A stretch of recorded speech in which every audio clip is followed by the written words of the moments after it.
ជំរាបសួរពុកម៉ែបងប្អូនទាំងអស់គ្នាត្រឡប់មកជួបគ្នាសាជាថ្មីជាមួយនឹងការព្យាករណ៍រាសីប្រចាំខែមករាសម្រាប់ឆ្នាំ2026ចាចង់ដឹងថារាសីរបស់លោកអ្នកដែលកើតឆ្នាំទាំង12នឹងត្រូវជួបបញ្ហាខ្លះយើងមកតាមដានទាំងអស់គ្នាចាឲ្យការព្យាករណ៍នេះដែរដោយសពរដងអញ្ចឹងគឺអ្នកគ្រូលើកយករាសីឆ្នាំទាំង12មកធ្វើការព្យាករណ៍ជូនពុកម៉ែបងប្អូនទាំងអស់គ្នាចាប់ពីឆ្នាំជូតរហូតដល់ឆ្នាំកុលសម្រាប់ការព្យាករណ៍នេះគឺជាការព្យាករណ៍ដែលរួមណាអត់បានសំដៅទៅលើបុគ្គលណាម្នាក់ទេអញ្ចឹងការព្យាករណ៍អាចមានត្រូវមានខុសមានល្អនិងអាក្រក់អញ្ចឹងសម្រាប់បងប្អូនដែលគិតថាវីដេអូនេះល្អឬមានប្រយោជន៍ចាកុំភ្លេចជួយ share ចែករំលែកបន្តទៀតផងដើម្បីបងប្អូនយើងបានដឹងបានប្រុងប្រយ័ត្នទាំងអស់គ្នាណាចាឥឡូវនេះយើងចាប់ផ្ដើមពីឆ្នាំជូតទៅសម្រាប់លោកអ្នកដែលកើតឆ្នាំជូតសម្រាប់នៅក្នុងឆ្នាំថ្មីក៏ដូចជាខែថ្មីនេះផ្ទាល់នៅក្នុងខែមករានេះអ្នកកើតឆ្នាំជូតលោកអ្នកអាចមានដំណឹងល្អពាក់ព័ន្ធជាមួយនឹងរឿងលុយកាក់ឬបើសិនជាលោកអ្នកកំពុងតែមានការដាក់ស្នើទៅធនាគារឬពឹងពាក់រឿងលុយកាក់ទៅកាន់អ្នកណាម្នាក់នឹងអាចមានឱកាសគេឆ្លើយតបយល់ស្របសម្រាប់យើងអាចថាយើងអាចនឹងទទួលបានការជួយអញ្ចឹងណាចាហើយបើសិនជាដូចថាលោកអ្នកស្នើធនាគារអីនឹងអាចនឹងបានជោគជ័យចាហើយពាក់ព័ន្ធជាមួយនឹងដំណើរលុយកាក់របស់លោកអ្នកនៅក្នុងខែមួយនេះអ្នកកើតឆ្នាំជូតគឺលោកអ្នកអាចមានសេរីភាពឬអាចថាយើងអាចមានឱកាសរកបានហើយប៉ុន្តែត្រូវប្រយ័ត្នរឿងចិត្តខ្លួនឯងលោកអ្នកឲ្យតែចាប់ផ្ដើមមានលុយលោកអ្នកអាចថាមានចិត្តធំណាចេះតែចង់ធ្វើអីធ្វើនេះធ្វើនោះបន្ថែមអញ្ចឹងត្រូវប្រយ័ត្នចំណុចនេះបន្តិចដែរបើមិនជាលោកអ្នកអាចថា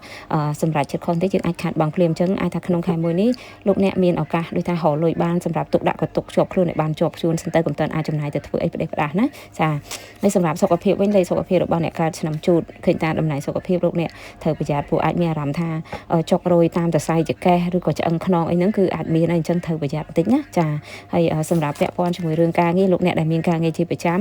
ំឃើញថាការងាររបស់លោកអ្នកអាចនឹងទទួលបានការផ្ដល់ឱកាសថ្មីជាមួយនឹងកន្លែងការងារប៉ុន្តែត្រូវប្រយ័ត្នតិចបើសិនជាលោកអ្នកធ្វើការពាក់ព័ន្ធនឹងដូចថាយើងមានការប្រើប្រាស់ទូរស័ព្ទសម្រាប់ផ្ញើឯកសារអីផ្សេងណាលោកអ្នកត្រូវប្រយ័ត្នតិចដែរថាយើងអាចផ្ញើខុសអាចនឹងមានការផ្លាំងផ្លោះចំណុចហ្នឹងអញ្ចឹងត្រូវប្រយ័ត្នហើយពាក់ព័ន្ធជាមួយនឹងការរកស៊ីនៅក្នុងខែមួយនេះចាខែមករានេះការរកស៊ីរបស់អ្នកកើតឆ្នាំជូតឃើញថាលោកអ្នកអាចមានឧបសគ្គខ្លះសម្រាប់យើងប៉ុន្តែបើសិនជាលោកអ្នកអាចថានៅតែជំនះមិនចោះចាញ់យើងអាចនឹងជោគជ័យទៅវិញបានណាចាហើយសម្រាប់ពាក់ព័ន្ធជាមួយរឿងស្នេហាឬក៏ជីវិតគូសម្រាប់អ្នកកើតឆ្នាំជូតជីវិតគូរបស់អ្នកនៅក្នុងខែមួយនេះខែមករានេះដែរឃើញថាយើងអាចមានរឿងយល់ច្រឡំគ្នាច្រើនឬអាចនឹងមានការមិនពេញចិត្តចំណុចណាមួយក៏អាចនឹងមានការប៉ះទង្គិចគ្នាណាអញ្ចឹងគួរប្រយ័ត្នដែរចាហើយមួយទៀតត្រូវប្រយ័ត្នអ្នកកើតឆ្នាំជូតនឹងអាចត្រូវដៃគូរបស់យើងអាចនឹងមានរឿងកុហកឬលាក់បាំងចំពោះយើងណាចាហើយសម្រាប់ពាក់ព័ន្ធជាមួយនឹងរឿងដែលលោកអ្នកគួរប្រុងប្រយ័ត្នបំផុតគឺប្រយ័ត្នពាក់ព័ន្ធជាមួយនឹងការជួយយកអាសាមនុស្សដែលផ្លែកបុកចាអាចថាយើងទៅស្គាល់គេមនុស្សចំណូលថ្មីអញ្ចឹងអាចថាយើងអាណិតព្យាយាមជួយគេនឹងអាចនាំទុកដល់ខ្លួនឯងហើយពាក់ព័ន្ធនឹងការធ្វើបុណ្យគឺលោកអ្នកអាសាធ្វើបុណ្យជាមួយនឹងការបរិច្ចាគជាលុយកាក់តិចតួចដើម្បីជួយទៅដល់អ្នកដែលគេខ្វះខាតអីចឹងណាចាដើម្បីលើករាសីរបស់យើងផងហើយពណ៌លើករាសីចាគឺមានពណ៌ទឹកក្រូចនិងពណ៌សចាហើយលេខសំណាងរបស់អ្នកគឺមានលេខ63ណាចាសម្រាប់តមកទៀតចូលដល់លោកអ្នកដែលកើតឆ្នាំឆ្លូវសម្រាប់លោកអ្នកដែលកើតឆ្នាំឆ្លូវនៅក្នុងខែមករាចានៅក្នុងឆ្នាំ2026នេះផ្ទាល់អ្នកកើតឆ្នាំឆ្លូវលោកអ្នកអាចនឹងមានឱកាសនឹងមានការផ្លាស់ប្ដូរការប្រែប្រួលការបំលាស់ទីអាចនឹងកើតមានសម្រាប់លោកអ្នកឬក៏បងមួយចំនួនកំពុងតែគិតដែរថាចង់ផ្លាស់ប្ដូរទៅកាន់កន្លែងណាមួយមិនថាការងារទីលំនៅឬក៏ផ្លាស់ប្ដូរការរកស៊ីអីចឹងណានឹងអាចមានការប្រែប្រួលសម្រាប់យើងចាហើយបើពាក់ព័ន្ធជាមួយរឿងលុយកាក់វិញដំណើរលុយកាក់របស់អ្នកកើតឆ្នាំឆ្លូវនៅក្នុងខែមករានេះឃើញថាលោកអ្នកអាចនឹងមានពលឺត្រឡប់មកវិញហើយចាលោកអ្នកអាចមានឱកាសដូចថាយើងអាចមានច្រកចេញឬអាចថាមានផ្លូវសម្រាប់រកលុយចូលមកវិញបានឬក៏អាចថាបងនៅកំពុងមានបញ្ហារាំងស្ទះរឿងលុយកាក់នឹងអាចមានច្រកចេញសម្រាប់យើងណាចាយើងអាចនឹងដោះស្រាយបានឬក៏យើងអាចបងមួយចំនួនមានបញ្ហារឿងបំណុលអីផ្សេងហ្នឹងក៏យើងអាចរឿងជ្រះស្រឡះជាងមុនដែរចាហើយពាក់ព័ន្ធជាមួយនឹងរឿងសុខភាពចាលេខសុខភាពរបស់អ្នកកើតឆ្នាំឆ្លូវនៅក្នុង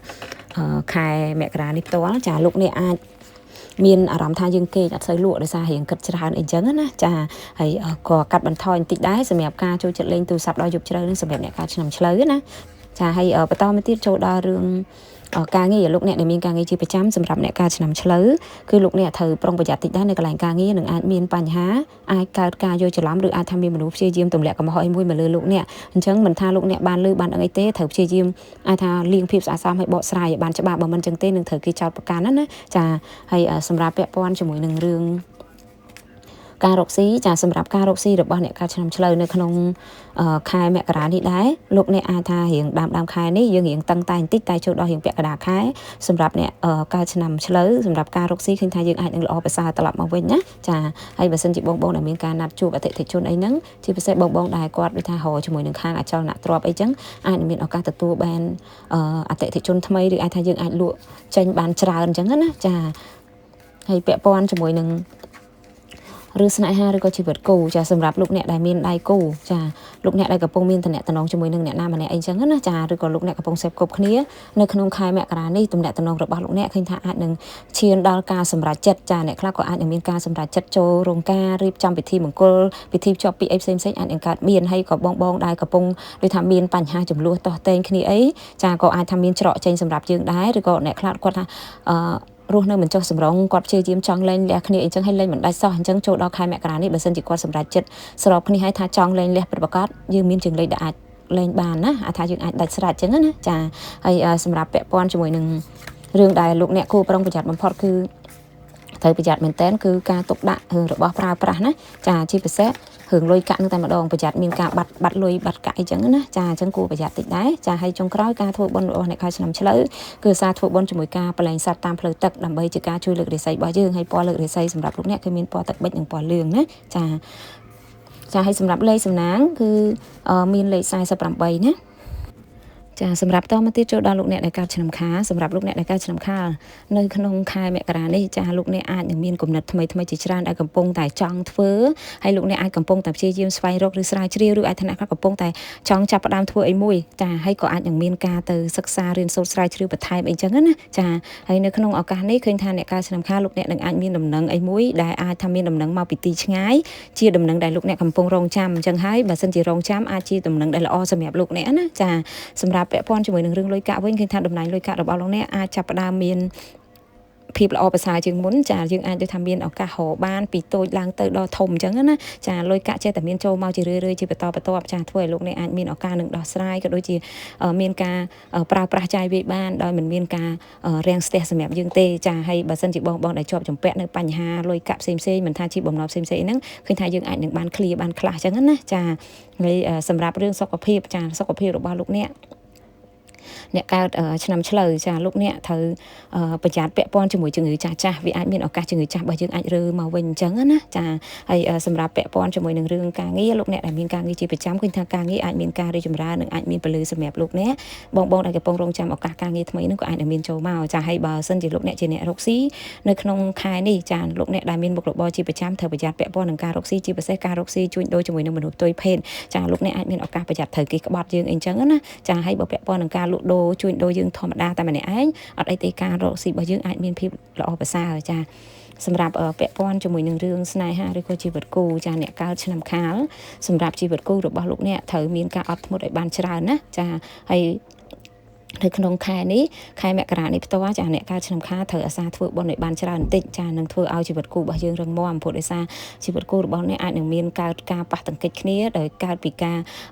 យល់ច្រឡំហើយមួយទៀតអាចនឹងមានបញ្ហាដោយសារអ្នកខាងក្រៅដែរអញ្ចឹងគួរតែប្រយ័ត្នណាចាហើយមួយទៀតហាមដាច់ខាតអ្នកកើតឆ្នាំខាលបើសិនជាលោកអ្នកមានបញ្ហាជីវិតគូហើយអាចជាពិសេសបងដែលជាស្ត្រីតែម្ដងបើមានមិត្តភ័ក្តិឬក៏អ្នកណាណែនាំថាអូយើងអត់ចុះសម្រងគ្នាអញ្ចឹងទៅធ្វើនេះធ្វើនោះចងដៃគូយើងទៅអីចឹងណាកុំឲ្យសោះចាបើសិនជាហ៊ានតែពាក់ព័ន្ធនឹងរឿងមុនខ្មៅផ្សេងលោកអ្នកអាចនឹងមានផលប៉ះពាល់ដល់ខ្លួនឯងហើយអាចថារឿងហ្នឹងទៅថ្ងៃក្រោយនឹងអាចនាំផលលំបាកដល់លោកអ្នកណាចាអញ្ចឹងកុំឲ្យសោះចាហើយពាក់ព័ន្ធជាមួយនឹងរឿងដែលលោកអ្នកគូប្រុងប្រយ័ត្នបំផុតសម្រាប់អ្នកកើតឆ្នាំខាលគឺលោកអ្នកត្រូវប្រយ័ត្នពាក់ព័ន្ធជាមួយនឹងទូរស័ព្ទដៃចាហើយនឹងរបស់ប្រើប្រាស់បន្តិចព្រោះអាចមានឱកាសប្រយ័ត្នធ្លាក់បាក់បាយខូចចាហើយប្រយ័ត្នមួយទៀតប្រយ័ត្នមានចំនួនតាមទូរស័ព្ទណាចាហើយបងដែលចូលចិត្តវេលុយបាញ់លុយតាមប្រព័ន្ធអនឡាញដូចជាការទិញអីវ៉ាន់អីផ្សេងហ្នឹងគួរប្រយ័ត្នដែរព្រោះអាចប្រយ័ត្នជួបការឆក់បោកចាហើយចុងក្រោយការធ្វើបុណ្យគឺលោកអ្នកអាសាធ្វើបុណ្យជាមួយនឹងជនពិការទៅដើម្បីលើករាសីហើយពណ៌លើករាសីរបស់លោកអ្នកគឺមានពណ៌លឿងនិងពណ៌សលេខសំណាងរបស់លោកអ្នកគឺមានលេខ53ណា ចាសម្រាប់តមកទៀតចូលដល់លោកអ្នកដែលកើតឆ្នាំថោះសម្រាប់លោកអ្នកដែលកើតឆ្នាំថោះនៅក្នុងខែមករាក្នុងឆ្នាំ2026នេះផ្ទាល់ចាលោកអ្នកអាចនឹងមានឱកាសនឹងទទួលបានការជ្រោមជ្រែងការជួយឧបត្ថម្ភឬក៏អាចថានឹងមានអ្នកចូលមកជួយលោកអ្នកពាក់ព័ន្ធជាមួយនឹងបញ្ហាផ្សេងៗដែលលោកអ្នកកំពុងតែជួបមិនថាជាលុយកាក់ឬក៏បញ្ហាផ្សេងៗមិនថាការងារឬការរកស៊ីទេចាហើយនៅក្នុងខែថ្មីនេះដែរចាអ្នកកើតឆ្នាំថោះគឺលោកអ្នកអាចថាបើសិនជាមានឱកាសទទួលបានជំនួយឬការជួយគឺបានពីមនុស្សផ្ទុយភេទអាចនឹងមានមនុស្សផ្ទុយភេទអាចនឹងជួយយើងអញ្ចឹងណាចាហើយបើពាក់ព័ន្ធនឹងរឿងលុយកាក់សម្រាប់នៅក្នុង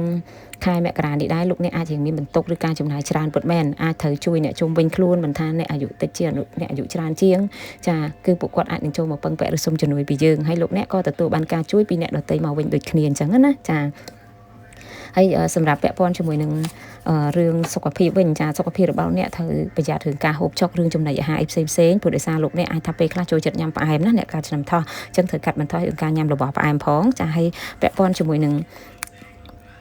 ងរឿងការងារសម្រាប់លោកអ្នកដែលមានការជាប្រចាំការងាររបស់លោកអ្នកឃើញថាអាចមានការរីកចម្រើនឬមានផ្លែផ្កាសម្រាប់យើងនឹងទទួលបានការជួយជ្រោមជ្រែងពីចវាយនេះឬក៏ថ្នាក់លើរបស់យើងអីចឹងណាចានឹងធ្វើឲ្យការងាររបស់លោកអ្នកអាចនឹងមានភាពលេចធ្លោជាពិសេសលោកអ្នកអាចទទួលបានការកោតសរសើរឲ្យមួយពីថ្នាក់លើរបស់យើងចឹងណាចាហើយពាក់ព័ន្ធជាមួយនឹងការរកស៊ីចាការរកស៊ីរបស់អ្នកនៅក្នុងខែមករានេះគឺលោកអ្នកត្រូវប្រយ័ត្នតិចដែរគឺពាក់ព័ន្ធជាមួយនឹងដៃគូរកស៊ីថ្មីចាបើសិនជាលោកអ្នកត្រូវរកស៊ីជាមួយនឹងមនុស្សថ្មីចាត្រូវប្រយ័ត្នកុំទាន់អាចទុកចិត្តលើគេ 100% ណាព្រោះអាចមានឱកាសប្រយ័ត្នមានការប៉ះទង្គិចគ្នាឬអាចថាគេអាចមិនស្មោះត្រង់ចំពោះយើងអញ្ចឹងត្រូវប្រយ័ត្នតិចដែរចាហើយពាក់ព័ន្ធជាមួយរឿងស្នេហាឬក៏ជីវិតគូសម្រាប់លោកអ្នកដែលមានដៃគូចាជីវិតគូរបស់លោកអ្នកនៅក្នុងខែមករានេះឃើញថាយើងអាចល្អប្រសើរជាងមុនមិនថាលោកអ្នកអាចមានចំនួនមានបញ្ហាឆ្លោះប្រកែកគ្នាទេចូលដល់ខែមករានេះយើងអាចនឹងត្រឡប់មកត្រូវគ្នាវិញហើយសម្រាប់បងប្អូនដែលកំពុងមានបំណងចង់មានបុត្រធីតាហ្នឹងក៏អាចនឹងមានអ្នកមកចាប់កណ្ដាលណាចាហើយសម្រាប់អ្នកនៅទនេលោកអ្នកដែលមិនទាន់មានអ្នកណាឃើញថាលោកអ្នកអាចនឹងមិនចង់បើកចិត្តទទួលអ្នកណាទេនៅក្នុងឱកាសនេះឃើញថាព្យាយាមចង់ពង្រឹងខ្លួនឯងឬក៏ចង់ប្រើជីវិតឯករាជ្យបន្តទៀតសិនណាចាហើយពាក់ព័ន្ធនឹងរឿងដែលគួរប្រុងប្រយ័ត្នបំផុតសម្រាប់អ្នកកើតឆ្នាំថោះចាលោកអ្នកត្រូវប្រយ័ត្នពាក់ព័ន្ធជាមួយនឹងការទៅជួយធានារឿងអីឲ្យគេណាប្រយ័ត្នមានទុកដល់ខ្លួនឯងចាហើយពាក់ព័ន្ធជាមួយនឹងការសន្យាអីផ្សេងៗបើសិនជាមិនច្បាស់កុំព្យាយាមទៅសន្យាជាមួយអ្នកណាម្នាក់បើមិនចឹងទេវាអាចធ្វើឲ្យមានគេហៅថាការបាត់បង់ទំនុកចិត្តចឹងណាចាហើយចុងក្រោយការធ្វើបុណ្យគឺលោកអ្នកអាសាធ្វើបុណ្យមួយការប្រឡែងសัตว์ចាមិនថាជាសัตว์ស្លាបឬប្រឡែងត្រីប្រឡែងដើមប្រឡែងតុងអីទេចាយើងអាចធ្វើបានដើម្បីលើករាសីហើយពណ៌លើករាសីរបស់លោកអ្នកគឺមានពណ៌សហើយពណ៌ប្រផេះចាលេខសំណាងគឺមានលេខ94ណាចាចាសម្រាប់តមកទៀតចូលដល់លោកអ្នកដែលកើតឆ្នាំរោងសម្រាប់លោកអ្នកដែលកើតឆ្នាំរោងនៅក្នុងខែមករាចាឆ្នាំ2026នេះផ្ទាល់អ្នកកើតឆ្នាំរោងគឺលោកអ្នកអាចមានការបារម្ភមានការគិតច្រើនអត់ដឹងថាលោកអ្នកកំពុងតែគិតរឿងអីទេចាអាចថាកំពុងសម្រេចចិត្តកំពុងតែកាត់ចិត្តពីអីមួយចាធ្វើលោកអ្នកអាចថានៅច្បុកច្បល់សម្រាប់ខ្លួនឯងអញ្ចឹងណាអញ្ចឹងសម្រាប់អ្នកកើតឆ្នាំរោងលោកអ្ន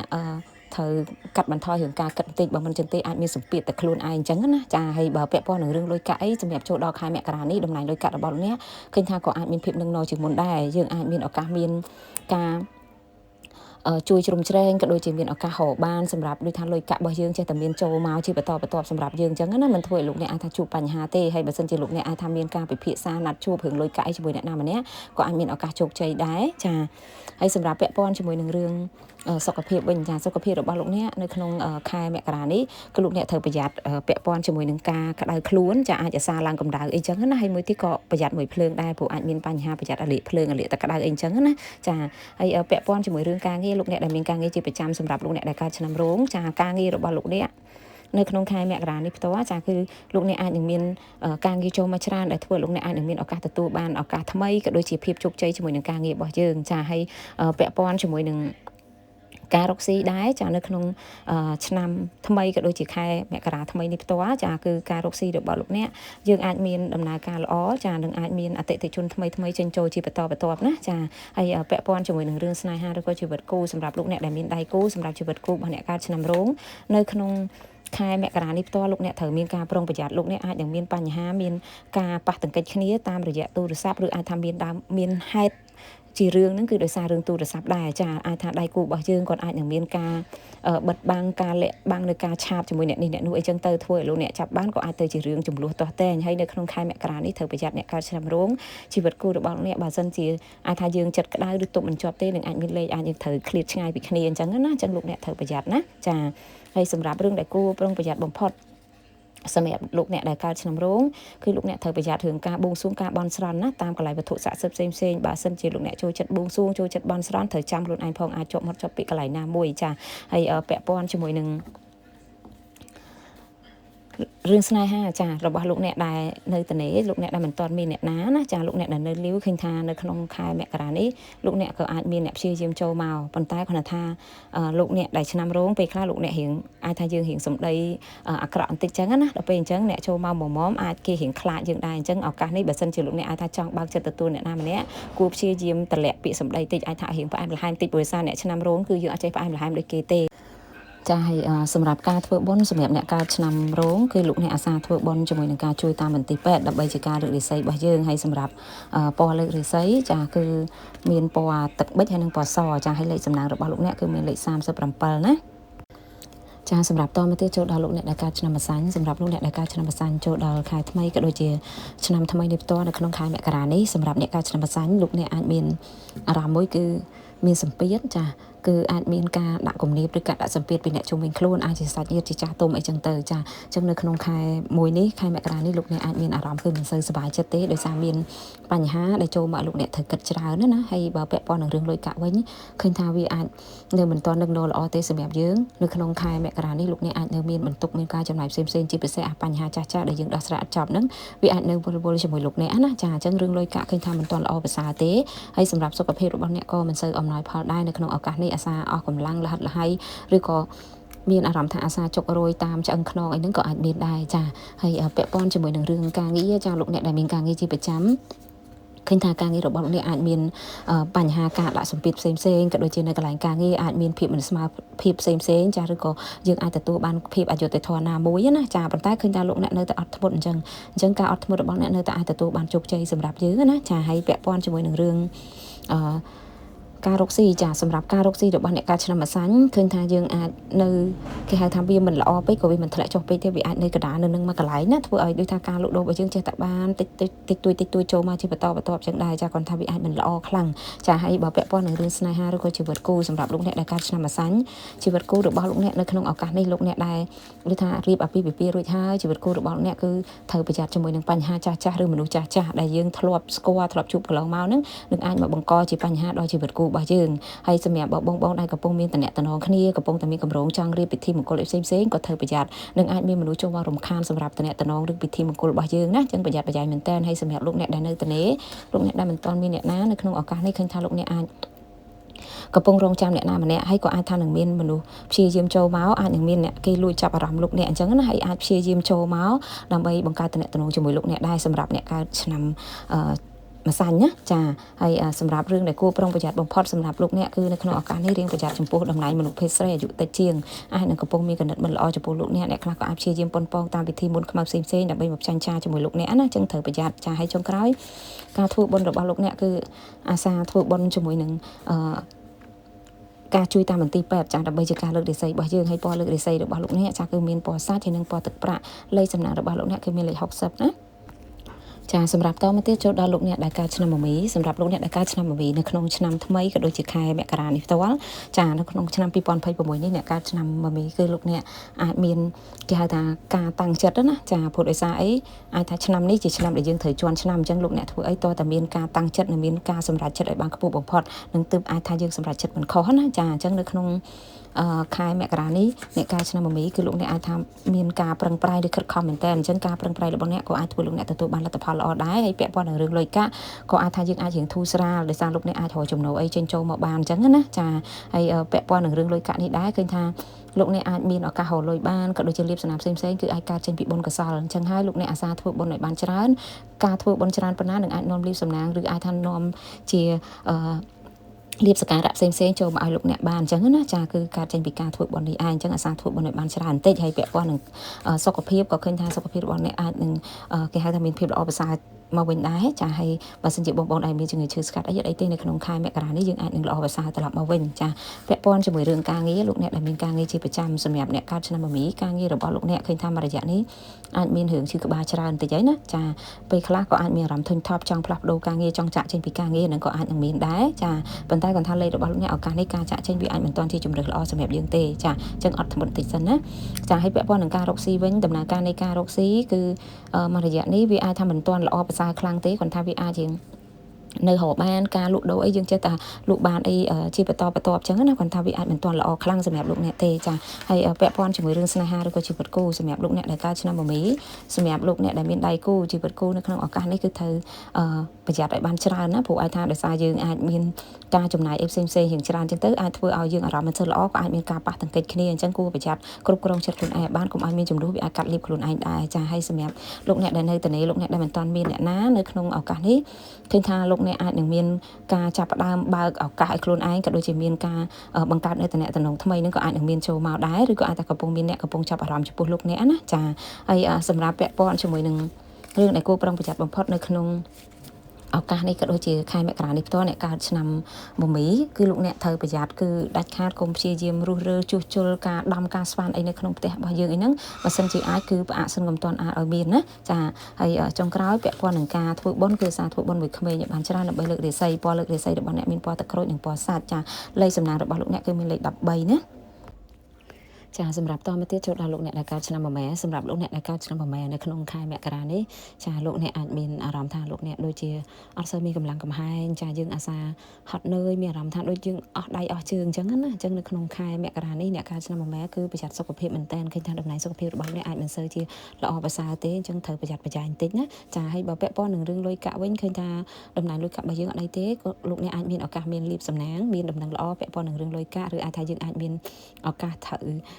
ដោយថាលោកអ្នកត្រូវលក់របស់ចេញអីចឹងគឺអាចមានឱកាសលក់ចេញបានណាចាហើយសម្រាប់ពាក់ព័ន្ធនឹងរឿងសុខភាពវិញឃើញថាសុខភាពរបស់លោកអ្ន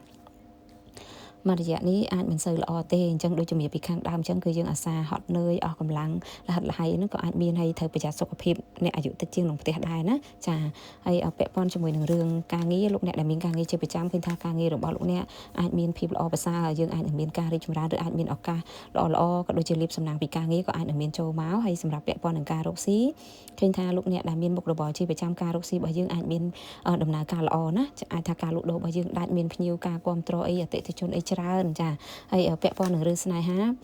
ាឬក៏ជីវិតគូលោកអ្នកដែលមានដៃគូណានៅក្នុងឱកាសនេះសម្រាប់អ្នកកើតឆ្នាំមមែត្រូវប្រយ័ត្នប្រយែងមែនតើចាកុំព្យាយាមមើលបំណាំចាប់កំហុសគ្ន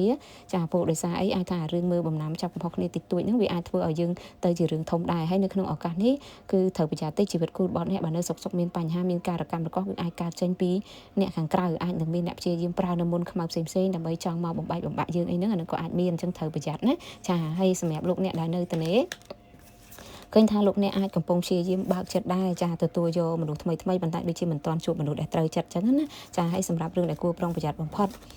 សម្រាប់លោកអ្នកដែលកើតឆ្នាំមមែឃើញថាលោកអ្នកត្រូវប្រយ័ត្នពាក់ព័ន្ធជាមួយនឹងចាស់ទុំរបស់យើងជាមនុស្សប្រុសចានឹងអាចមានឱកាសពួកគាត់អាចមានបញ្ហាសុខភាពអាចនឹងត្រូវចូលមន្ទីរពេទ្យអីចឹងណាចាត្រូវប្រយ័ត្នចំពោះពួកគាត់បន្តិចចាហើយចុងក្រោយការធ្វើបុណ្យរបស់លោកអ្នកអាសាធ្វើបុណ្យមួយការបរិច្ចាគជារបស់ចាស់ដែលយើងជប់ប្រាឲ្យតែគេអ្នកខ្វះខាតទៅដើម្បីលើករាសីសម្រាប់ពណ៌លើករាសីរបស់លោកអ្នកចាគឺមានពណ៌ផ្ទៃមេឃហើយនិងពណ៌ក្រហមណាចាលេខសំណាងរបស់លោកអ្នកគឺមានលេខ20គត់ចាសម្រាប់តមកទៀតចូលដល់លោកអ្នកដែលកើតឆ្នាំវកចាសម្រាប់លោកអ្នកដែលកើតឆ្នាំវកនៅក្នុងខែមករានេះផ្ទាល់ចាសម្រាប់លោកអ្នកគឺលោកអ្នកអាចមានអារម្មណ៍មួយគឺនៅសុកហ្នឹងគឺនឹកឃើញទៅដល់រឿងចាស់រឿងអតីតកាលឬក៏អ្នកខ្លះអាចត្រឡប់ទៅកន្លែងចាស់ដែលយើងធ្លាប់រស់នៅអីចឹងណាចានឹងអាចមានឱកាសធ្វើរឿងដដែលដែលយើងធ្លាប់ជួបធ្លាប់ធ្វើធ្លាប់គិតចាហើយមួយទៀតក៏អាចថាបើសិនជាលោកអ្នកមានតំណែងស្នេហាមួយអ្នកចាស់អីចឹងក៏អាចមានអ្នកចាស់គេព្យាយាមត្រឡប់មករកលោកអ្នកវិញចឹងណាចាហើយពាក់ព័ន្ធជាមួយនឹងរឿងលុយកាក់វិញឃើញថាដំណើរលុយកាក់របស់អ្នកកើតឆ្នាំវកនៅក្នុងខែមករានេះគឺល្អប្រសើរមែនតើយើងអាចមានពលឺមានឱកាសអាចថារចំណូលចូលមកបានគ្រប់ច្រកតែម្ដងអាចថាលុយកាក់របស់យើងមានចូលមកជាហូរហែណានិយាយទៅអាចថាមានលៀបមានសំណាងល្អមែនតើចាហើយពាក់ព័ន្ធជាមួយនឹងរឿងសុខភាពក៏ឃើញថាល្អប្រសើរលោកអ្នកមានភាពរឹងមាំណាចាហើយពាក់ព័ន្ធជាមួយនឹងរឿងការងារនៅកន្លែងការងារគឺលោកអ្នកអាច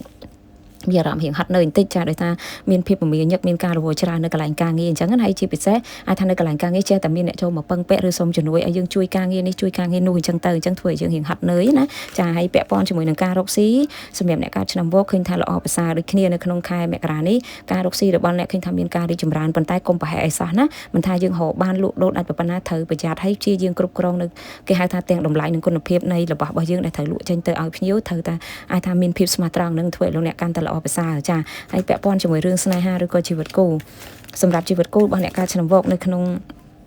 ខែមករានេះឃើញថាល្អលោកអ្នកអាចមានលៀបសំណាងពីស្នេហាពីដៃគូរបស់យើងហើយបើសិនជាលោកអ្នកដែលកំពុងនៅឆ្ងាយពីគ្នាឃើញថាអាចមានលេខនឹងត្រូវណាត់ជួបគ្នាអីចឹងណាចាហើយសម្រាប់លោកអ្នកដែលនៅទនេលោកអ្នកដែលមិនទាន់មានអ្នកណាក៏ឃើញថាអាចនឹងមានឱកាសជួបមនុស្សដែលត្រូវចិត្តនិងអាចមានឱកាសបង្កើតនៅតំណែងក៏ដូចជាការបង្កើតគ្រួសារថ្មីនឹងគឺអាចនឹងមានណាចាសម្រាប់ពាក់ព័ន្ធជាមួយនឹងរឿងដែលគួរប្រុងប្រយ័ត្នបំផុតសម្រាប់លោកអ្នកដែលកើតឆ្នាំវកចាគឺប្រយ័ត្នរឿងរបស់ប្រើប្រាស់ជាពិសេសគ្រឿងសម្អាងរបស់យើងនឹងផ្ទាល់តែម្ដងដែលប្រើប្រាស់ជាប្រចាំអាចមានឱកាសប្រយ័ត្នធ្លាក់បាក់បែកខូចឬក៏បាត់ណាចាអញ្ចឹងត្រូវប្រយ័ត្នមែនតើចាឲ្យចុងក្រោយការធ្វើបុណ្យគឺលោកអ្នកអាសាធ្វើបុណ្យជាមួយនឹងការចូលរួមចាចូលជាបច្ច័យណាដាក់តាមហឹបកសាងផ្សេងៗតាមវត្តអារាមអីហ្នឹងដែលគេមានដាក់កសាងនេះយើងអាចចូលរួមតិចទៅដើម្បីលើករាសីរបស់យើងផងពណ៌លើករាសីគឺមានពណ៌សាច់ហើយនិងពណ៌សណាចាហើយនឹងពណ៌លឿងមួយទៀតចានឹងគឺជាពណ៌មង្គលរបស់អ្នកលេខសំណាងរបស់អ្នកគឺមានលេខ88ចាសម្រាប់តមកទៀតចូលដល់លោកអ្នកដែលកើតឆ្នាំរកាសម្រាប់លោកអ្នកដែលកើតឆ្នាំរកានៅក្នុងខែមករាក៏ដូចជាក្នុងឆ្នាំ2026នេះបន្តចាសម្រាប់ខែមករានេះលោកអ្នកអាចមានគេហៅថាអារម្មណ៍មួយគឺចង់ទៅលំហែចង់ទៅកំសាន្តណាសម្រាប់អ្នកកើតឆ្នាំរកាអញ្ចឹងនៅក្នុងខែមករានេះគឺលោកអ្នកអាចមានលេខដំណើរសម្រាប់លោកអ្នកមិនថាទៅកំសាន្តជាមួយមិត្តភ័ក្តិក្រុមគ្រួសារអីហ្នឹងគឺអាចមានចាលេខដំណើររបស់យើងគឺអត់អីទេគឺសុខសប្បាយណាចាហើយពាក់ព័ន្ធនឹងរឿងលុយកាក់វិញគឺថាតំណែងលុយកាក់របស់អ្នកខែឆ្នាំរកានៅក្នុងខែមករានេះគឺល្អលោកអ្នកអាចមានលៀបសំណាងមានឱកាសហៅលុយក៏ចូលមកបានជាបន្តបន្ទាប់សម្រាប់យើងប្រើប្រាស់ចាយវាអញ្ចឹងឬក៏បងប្អូនដែលកំពុងមានបំណងចង់លក់ទ្រព្យសម្បត្តិអីផ្សេងៗក៏យើងអាចមានឱកាសលក់ចេញបានអញ្ចឹងណាចាចាឲ្យពាក់ព័ន្ធជាមួយរឿងសុខភាពឃើញថាដំណើរការនៃសុខភាពរបស់លោកអ្នកនៅក្នុងឱកាសនេះក៏ដូចជាខែនេះផ្ទាល់ចាលោកអ្នកអាចមានគេហៅថាភាពរឹងមាំល្អប្រសើរមិនមានអីជាបញ្ហាទេសម្រាប់លោកអ្នកឲ្យពាក់ព័ន្ធនឹងរឿងការងារលោកអ្នកដែលមានការងារជាប្រចាំនៅក្នុងខែមករានេះការងាររបស់លោកអ្នកឃើញថាក៏អាចមានដំណើរការទៅមុខល្អប៉ុន្តែក៏គួរប្រយ័ត្នរឿងការនិយាយស្ដីព្រោះអាចមានចំនួននៅកន្លែងការងារណាចាឲ្យពាក់ព័ន្ធនឹងការរកស៊ីឃើញថាមានការរីកចម្រើននឹងផ្លែផ្កាសម្រាប់លោកអ្នកណាចាពាក់ព័ន្ធជាមួយរឿងស្នេហាឬក៏ជីវិតគូលោកអ្នកដែលមានដៃគូសម្រាប់អ្នកកើតឆ្នាំរកាឃើញថាជីវិតគូរបស់លោកអ្នកអាចមានភាពល្អប្រសើរចាមិនថាលោកអ្នកមានរឿងអន់ចិត្តប៉ះទង្គិចគ្នាទេចូលដល់ខែមករានេះយើងអាចនឹងត្រឡប់មកល្អប្រសើរមកវិញចាហើយសម្រាប់អ្នកនៅលាវលោកអ្នកដែលនៅទនេក្នុងខែមករានេះអាចថានៅមិនទាន់ជួបមនុស្សដែលត្រូវចិត្តឬពេញចិត្តទេក៏អាចមានអ្នកចូលមកដែរប៉ុន្តែលោកអ្នកដូចថាអត់ទាន់ត្រូវចិត្តសម្រាប់ខ្លួនឯងអញ្ចឹងណាចាហើយរឿងដែលគួរប្រុងប្រយ័ត្នបំផុតសម្រាប់អ្នកកើតឆ្នាំរកាគឺត្រូវប្រយ័ត្នពាក់ព័ន្ធជាមួយនឹងការបួងសួងការបន់ស្រន់មួយទៀតការគោរពបូជានៅវត្ថុស័ក្តិសិទ្ធិក្នុងផ្ទះត្រូវព្យាយាមគោរពឲ្យបានជាប្រចាំណាគឺគាត់អាចនឹងជួយអាចថាដល់លោកអ្នកបានចាហើយពាក់ព័ន្ធជាមួយនឹងរឿងការធ្វើបុណ្យចាគឺលោកអ្នកអាសាធ្វើបុណ្យជាមួយនឹងការឲ្យទានជាលុយកាក់ទៅដល់អ្នកដែលគេខ្វះខាតទៅដើម្បីលើករាសីរបស់យើងពណ៌លើករាសីសម្រាប់លោកអ្នកគឺមានពណ៌ក្រហមហើយនិងពណ៌ប្រផេះណាចាលេខសំណាងរបស់លោកអ្នកគឺមានលេខ30ចាសម្រាប់តមកទៀតចូលដល់លោកអ្នកដែលកើតឆ្នាំចសម្រាប់អ្នកកើតឆ្នាំចនៅក្នុងខែមករានេះផ្ទាល់គឺលោកអ្នកអាចមានអារម្មណ៍ថាមួយរយៈនេះគឺមានអ្នកចូលមកពឹងពាក់លោកអ្នកច្រើនចាចូលដល់ខែមករាភ្លាមគឺមានតែអ្នកសុំជំនួយពឹងពាក់រឿងនេះរឿងនោះឲ្យលោកអ្នកជួយមិនថាលុយកាក់ឬរឿងផ្សេងៗទេគឺលោកអ្នកអាចត្រូវទៅជួយតែការងារអ្នកដតីឬអាចថាជួយដោះស្រាយតែរឿងអ្នកដតីទេអញ្ចឹងអាចរៀងឈឺក្បាលបន្តិចហើយចាឲ្យពាក់ព័ន្ធសម្រាប់រឿងលុយកាក់សម្រាប់អ្នកកើតឆ្នាំចនៅក្នុងខែមករានេះតំណែងលុយកាក់របស់អ្នកឃើញថាវាអាចមិនទាន់មានផ្លែផ្កាខ្លាំងពេកទេអញ្ចឹងក៏គួរប្រយ័ត្នរឿងការចាយវារបស់យើងដូចថាមានឱកាសរកបានប៉ុន្តែក៏យើងអាចមានការចំណាយផ្សេងៗវាចូលមកជាបន្តបន្ទាប់ដូចជំរាបមិញអញ្ចឹងគឺអាចចំណាយទៅលើរឿងការជួយអ្នកដតីឬអ្នកជិតខ្លួននេះឯងចាហើយពាក់ព័ន្ធជាមួយនឹងរឿងលុយកាក់នេះដែរសម្រាប់អ្នកកើតឆ្នាំចគឺប្រយ័ត្នរឿងការបើកបរបន្តិចព្រោះលោកអ្នកអាចមានឱកាសចំណាយលុយទៅលើការបើកបរខុសច្បាប់ចាអាចត្រូវប៉ូលីសផាកប៉ូលីសចាប់ហ្នឹងក៏អាចមានណាយើងត្រូវអស់លុយនេះឯងចាហើយពាក់ព័ន្ធនឹងសុខភាពឃើញថាសុខភាពត្រូវប្រយ័ត្នពាក់ព័ន្ធនឹងបញ្ហាទី1គឺរបួសអាចមុតនេះមុតនោះជាមួយរបស់មុតស្រួចហើយមួយទៀតគឺមានបញ្ហាឈឺតាមសន្លាក់សាច់ដុំអីហ្នឹងវាអាចនឹងមានណាចាសម្រាប់តមកទៀតពាក់ព័ន្ធនឹងរឿងការងារលោកអ្នកដែលមាន ការងារជាប្រចាំសម្រាប់អ្នកកើតឆ្នាំចការងារនៅក្នុងឱកាសនេះត្រូវហត់នឿយច្រើនអញ្ចឹងតើលោកអ្នកអត់ធ្មត់តិចកុំចោះចាញ់កុំបាក់ទឹកចិត្តណាចាហើយពាក់ព័ន្ធនឹងការរកស៊ីនៅក្នុងខែមករានេះការរកស៊ីរបស់អ្នកកើតឆ្នាំចឃើញថាការរកស៊ីរបស់យើងតតែខំតតែប្រឹងណាទើបអាចថាយើងមានលទ្ធផលល្អត្រឡប់មកវិញណាចាសម្រាប់ពាក់ព័ន្ធនឹងរឿងស្នេហាឬក៏ជីវិតគូអ្នកកើតឆ្នាំចនៅក្នុងខែមករានេះឃើញថាលោកអ្នកត្រូវប្រយ័ត្នមែនតើគឺអាសាមានរឿងអន់ចិត្តគ្នាអាចកើតចេញពីអារម្មណ៍ឆេវឆាវមូម៉ៅនេះផ្ទាល់តែម្ដងចាហើយក៏អាចថាមានការប៉ះទង្គិចគ្នាយ៉ាងខ្លាំងដែរអញ្ចឹងលោកអ្នកត្រូវប្រយ័ត្នណាសម្រាប់អ្នកកើតឆ្នាំចចាឲ្យលោកអ្នកដែលនៅទៅនេះអត់ដឹងថាលោកអ្នកកំពុងលួចស្រឡាញ់អ្នកណាម្នាក់ឬអត់ទេចាក៏អាចនឹងមានការទៅសារភាពស្រឡាញ់ឬក៏អាចថានឹងមានការបើកចិត្តឲ្យអ្នកណាម្នាក់ណាគឺអាចនឹងមាននៅក្នុងឱកាសនេះចាហើយសម្រាប់ពាក់ព័ន្ធនឹងរឿងដែលគួរប្រុងប្រយ័ត្នបំផុតសម្រាប់អ្នកកើតឆ្នាំចគឺត្រូវប្រយ័ត្នពាក់ព័ន្ធជាមួយនឹង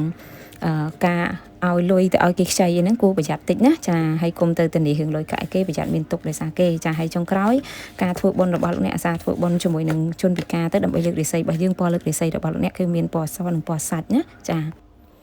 ចាសម្រាប់តមកទៀតចូលដល់លោកអ្នកដែលកើតឆ្នាំកុលសម្រាប់លោកអ្នកដែលកើតឆ្នាំកុលនៅក្នុងខែមករាចាលោកអ្នកនឹងអាចមានឱកាសនឹងមានការណាត់ជួបការពិភាក្សាមិនថាការងារការរកស៊ីក៏ដូចជាមានឱកាសនឹងណាត់ជួបជាមួយនឹងមិត្តភ័ក្តិឬក៏អ្នកដែលយើងនិយាយថាធ្លាប់ស្គាល់ពីមុនអីចឹងណានៅសុកស្រាប់តែយើងជួបគ្នាដោយចៃដន្យក៏អាចមានការណាត់ជួបអីចឹងទៅចាហើយសម្រាប់ពាក់ព័ន្ធជាមួយនឹងរឿងលុយកាក់វិញឃើញថាតំណែងលុយកាក់របស់អ្នកកើតឆ្នាំកុលនៅក្នុងខែមករានេះគឺល្អលោកអ្នកអាចមានលៀបសំណាងក៏ដូចជាមានឱកាសដូចថាយើងអាចមានឱកាសរកចំណូលចូលមកបានដែលធ្វើឲ្យយើងមានភាពរឹងមាំណាចាហើយឱកាសនេះក៏ដូចជាខែមករានេះផ្ទាល់តំណែងលុយកាក់របស់លោកអ្នកក៏អាចមានចូលមកជាបន្តក៏ដូចជាអាចថាមានឱកាសទិញរបស់មានតម្លៃចូលនឹងក៏អាចនឹងមានដែរចាហើយសម្រាប់សុខភាពវិញលេខសុខភាពរបស់អ្នកកើតឆ្នាំកុលអត់អីទេយើងអាចរឹងមាំឃើញថាអាចមានភាពល្អប្រសើរត្រឡប់មកវិញណាចានៅក្នុងខែមករានេះដែរបើពាក់ព័ន្ធនឹងរឿងការងារអ្នកកើតឆ្នាំកុលឃើញថាការងាររបស់អ្នកគឺល្អមានឱកាសមានការរីកចម្រើនមានភាពជោគជ័យសម្រាប់លោកអ្នកនឹងអាចមានលៀបសំណាងពីការងារដូចគ្នាហើយបើពាក់ព័ន្ធជាមួយការរកស៊ីឃើញថាដំណើរការនៃការរកស៊ីរបស់លោកអ្នកក៏ឃើញថាអាចមានដំណើរការល្អទៅមុខដូចគ្នាចាហើយពាក់ព័ន្ធនឹងរឿងស្នេហាឬក៏ជីវិតគូលោកអ្នកដែលមានដៃគូជាប្រចាំនៅក្នុងឱកាសនេះសម្រាប់ជីវិតគូរបស់លោកអ្នកឃើញថាអាចមានការប៉ះទង្គិចគ្នាតិចតួចប៉ុន្តែបើសិនជាលោកអ្នកមានគេហៅថាទឹកចិត្តមួយគឺទប់បានកុំឲ្យមានចំនួនណាយើងអាចនឹងមានលៀបត្រឡប់មកវិញសម្រាប់លោកអ្នកដែលកើតឆ្នាំកុលចាហើយសម្រាប់លោកអ្នកដែលនៅតែលោកអ្នកដែលមិនទាន់មានអ្នកណាឃើញថាអាចមានមនុស្សជាយាមចូលមកប៉ុន្តែឱកាសនេះក៏ត្រូវពិនិត្យឲ្យបានច្បាស់ព្រោះអាចមានឱកាសជួបមនុស្សដែលមិនល្អនឹងអាចធ្វើលោកអ្នកខកចិត្តណាចាហើយសម្រាប់ពាក់ព័ន្ធជាមួយនឹងរឿងដែលគួរប្រុងប្រយ័ត្នបំផុតគឺហាមដាច់ខាតណាលោកអ្នកកុំចេញមុខទៅនេះរឿងលុយកាក់អីឲ្យគេបើមិនចឹងទេអាចនឹងពិបាកដល់ខ្លួនឯងហើយចុងក្រោយការធ្វើបុណ្យរបស់លោកអ្នកគឺអាសាធ្វើបុណ្យជាមួយនឹងការចូលរួមកសាងណាតាមសាលារៀនវត្តអារាមមន្ទីរពេទ្យអីចឹងទៅដើម្បីលើករាសីរបស់យើងពណ៌លើករាសីគឺមានពណ៌សនិងពណ៌សូកូឡាលេខសំណាងរបស់លោកអ្នកគឺមានលេខ11ណាចាចាអញ្ចឹងសម្រាប់រាសីឆ្នាំទាំង12គឺយើងមានតែប៉ុណ្្នឹងទេអញ្ចឹងក៏សូមអរគុណដល់ពុកម៉ែបងប្អូនទាំងអស់គ្នាចាដែលបានចំណាយពេលវេលាដ៏មានតម្លៃតាមដានជាមួយនឹងខ្ញុំចាកុំភ្លេចជួយ share ជួយ subscribe Channel YouTube ក៏ដូចជា Facebook page របស់អ្នកគ្រូអ្នកមួយផងណាចាហើយកុំភ្លេចជួយ share ចែករំលែកទៅដល់បងប្អូនយើងបន្តទៀតផងដើម្បីឲ្យគាត់បានដឹងបានប្រុងប្រយ័ត្នទាំងអស់គ្នាចាអរគុណច្រើនជម្រាបលាជួបគ្នានៅវីដេអូបន្តទៀតណា